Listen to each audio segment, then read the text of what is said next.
গল্পটার নাম হচ্ছে আল মুতাকাল্লিমাতু বিল কুরআন, মানে যে নারী সবসময় শুধু কোরআন দিয়ে কথা বলে। আব্দুল্লাহ ইবনে মুবারক অনেক বড় মুহাদ্দিস, হজ করে ফিরতেছেন, হঠাৎ দেখেন এক বৃদ্ধা মহিলা, বয়স্ক মহিলা চাদর গায়ে দিয়ে শুয়ে আছে। তো এটা অনেক বড় একটা কনভারসেশন, আমি কনভারসেশনটা আপনাদেরকে শোনাই। উনি কাছে গেলে যে সালাম দিলেন, আসসালামু আলাইকুম রাহমাতুল্লাহ। সালামের উত্তরে বৃদ্ধা মহিলা স্বাভাবিকভাবে উত্তর না দিয়ে একটা কোরআনের আয়াত তেলাওয়াত করলেন। তিনি তেলাওয়াত করলেন সালামুন কাওলাম মির রাব্বির রহিম, মানে দয়াময় প্রতিপালক আল্লাহর পক্ষ থেকে তোমার প্রতি সালাম। এটা একটা কোরআনের আয়াত, কিন্তু এটা দিয়ে উত্তর হয়ে যায় সালামের। কি বলেন? আচ্ছা কেন?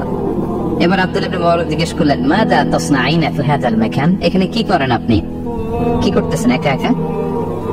এই প্রশ্নের উত্তরেও ভদ্র মহিলা একটা কোরআনের আয়াত তেলাওয়াত করে দিলেন। উনি তেলাওয়াত করলেন ওয়ামাই ইউদ্লিল ফালা হাদিয়া লাহ, মানে আল্লাহ যার পথ ভুলায় দেয় তার পথ দেখানোর কেউ নাই, কেউ নাই।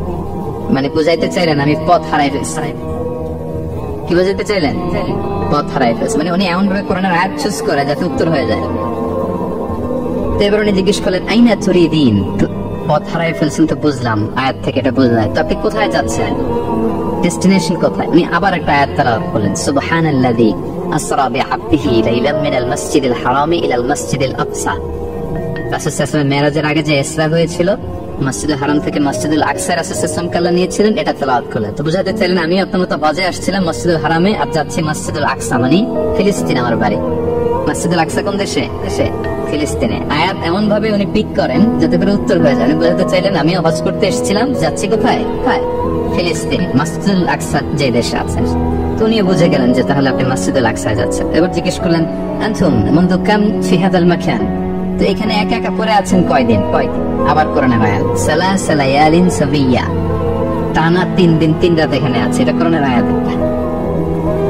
আবার জিজ্ঞেস করলেন উনি মা আরা মাআকি তাআমান তাকুলিন, তো একা যে পড়ে আছেন আবার 3 দিন, তো আপনি খাচ্ছেন কি, বেঁচে আছেন কিভাবে? ভদ্র মহিলা আবার একটা আয়াত তেলাওয়াত করলেন। তিনি পড়লেন ওয়া ইউতঈমুনি ওয়া ইউসকিন, ইব্রাহিম আলাইহিস সালামের কথা, যে ওই আল্লাহ তাআলাই আমারে খাওয়ায়, আল্লাহই আমাকে পান করে, আল্লাহ তাআলা ব্যবস্থা করেছেন আমার।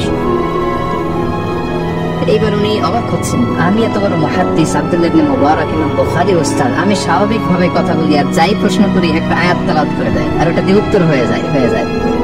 কি মহিলার সন্ধান পেলাম? তো উনি বলতেছে ফাবি আইয়ি শাইইন তাতাওয়াদ্দাইন, 3 দিন যে এখানে আছেন মরুভূমির বালুর মধ্যে, ওযু করেন কিভাবে?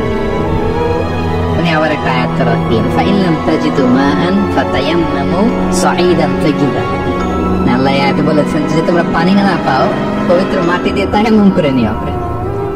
তো বুঝাতে চাইলেন পানি নাই তো দিয়ে হয়েছে, বালু তো সে তায়াম্মুম করে নাও। সরি, আল্লাহু আকবার।